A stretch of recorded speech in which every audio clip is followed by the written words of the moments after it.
जब सवारी गई आसमां ज़मीं में सफ़े बिछ गई। बज़्म कौनैन की जब सजाई गई आसमां ज़मीं में सफ़े बिछ गई। अंबिया आ गए मुरसली आ गए, अंबिया आ गए मुरसली आ गए। मुक़्तदी आ चुके तो इमाम आ गया।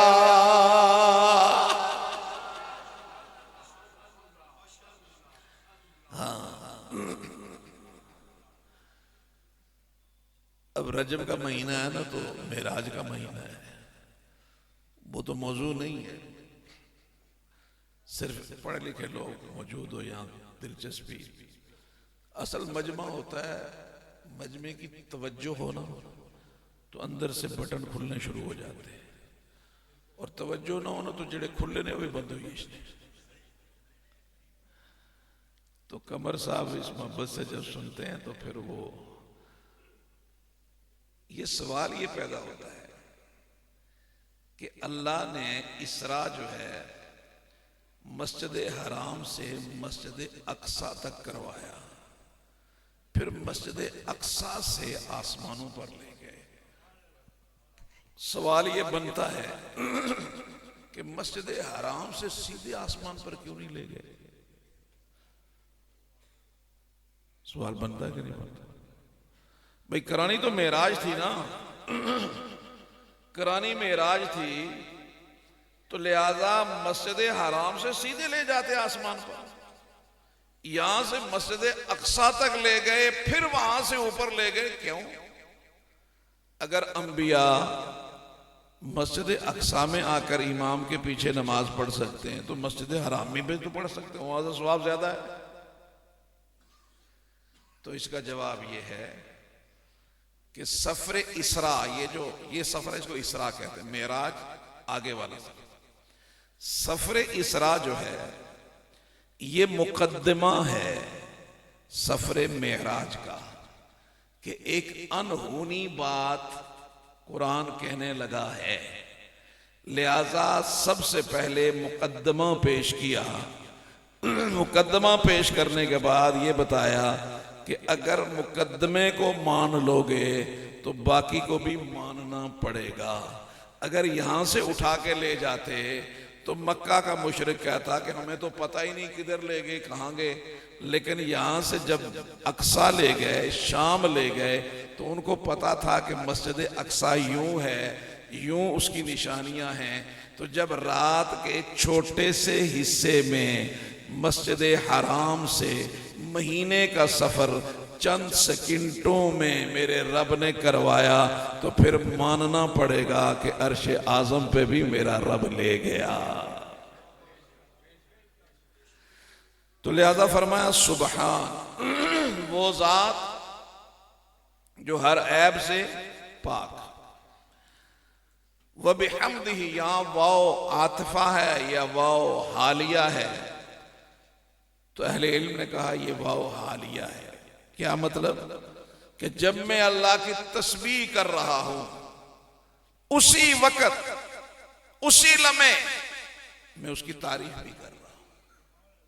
मैं जब उसको हर नक्श से पाक कहता हूं उसी लम्हे हर खैर हर तरह की तारीफ उसके लिए खास भी कर रहा हूं। जब ये हो गया तो दूसरा जुमला आ गया सुबहान अल्लाहिल अज़ीम। अब बच्चा बच्ची बुखारी पढ़ के फारिग हो रही है।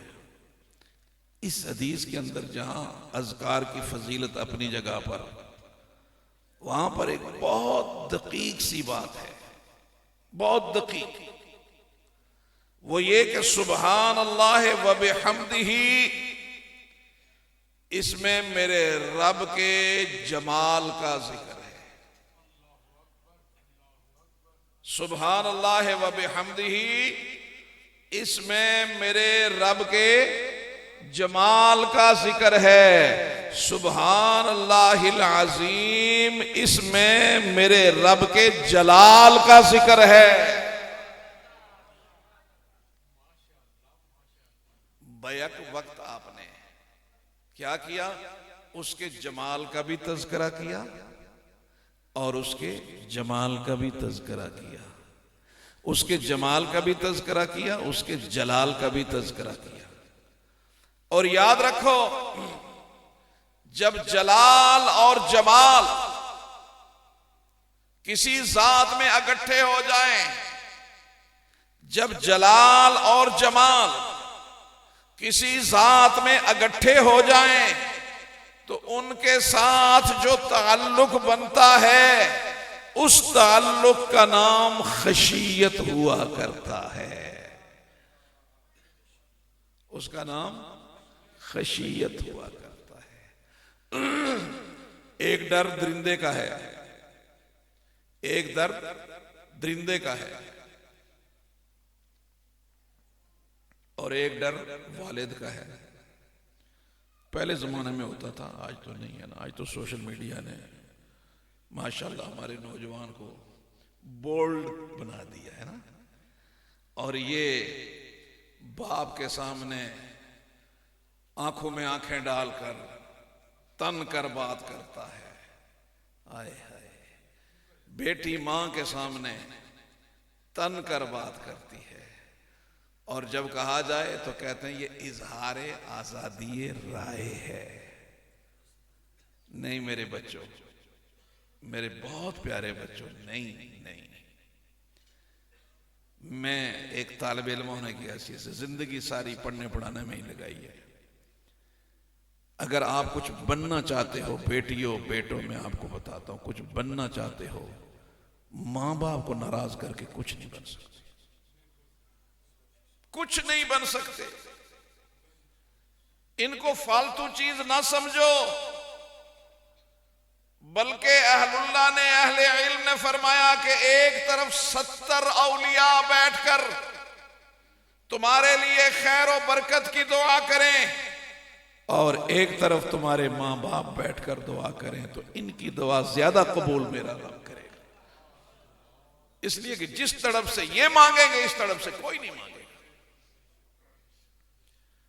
और इसीलिए इमामुल अंबिया ने फरमाया, वला तकुल लहुमा उफ्फिन वला तनहरहुमा। ये बूढ़े हो जाएं तो उनको खबती मत कहो कि बाबा लगा रहता है ऐसे ना। फरमाया वला तनहरहुमा, मत झिड़क इनको।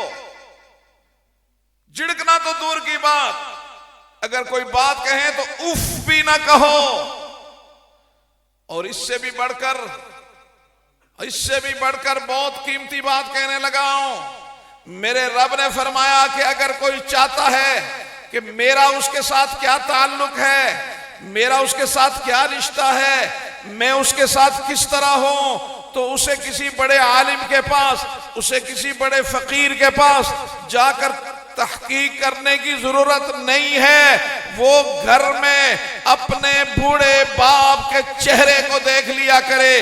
अगर घर में उसका बूढ़ा बाप फर्शों पे राजी है, तो तुम्हारा रब अर्शों पे उससे राजी है।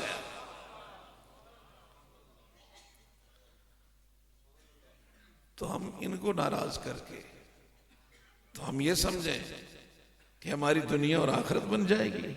4 पैसों से 4 टके आ गए हमारे पास, 2 हर्फ पढ़ लिए हमने, बाप को जाहिल का ताना देकर उसको किनारे कर दिया। याद रख, पानी गदला क्यों ना हो,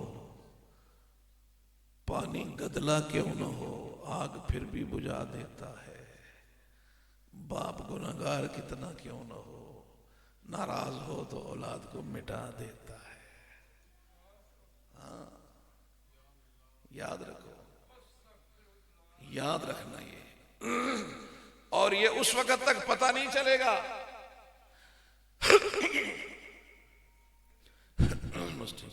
उस वक्त तक पता नहीं चलेगा जब तक के खुद बाप नहीं बनोगे। उस वक्त तक नहीं पता चलेगा कि वो मोहब्बत क्या है। जब खुद बनोगे तब पता चलेगा। इसी तरह माँ वो कीमती सरमाया है।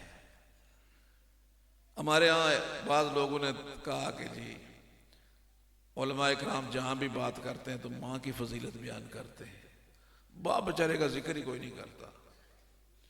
तो इसलिए जो बच्चे कोई थोड़े बहुत करते भी हैं तो माँ का ख्याल रखते हैं, अब्बे की नहीं पूछते हैं। मैंने कहा मैंने क्या जिक्र करना है?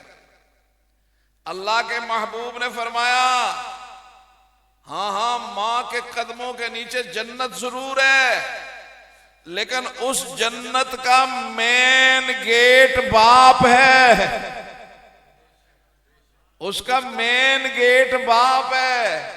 गेट खुलेगा तो आगे कदमों में जन्नत मिलेगी ना, गेट ही बंद होगा तो कहां मिलेगी। इसलिए दोनों का एहतराम और उनसे दुआ लेने की कोशिश करो। और दुआ लेने के लिए मेरी बेटियों याद रखो, एक ही रास्ता है दिल तक पहुंचने का, और वो है खिदमत। कोई और रास्ता नहीं।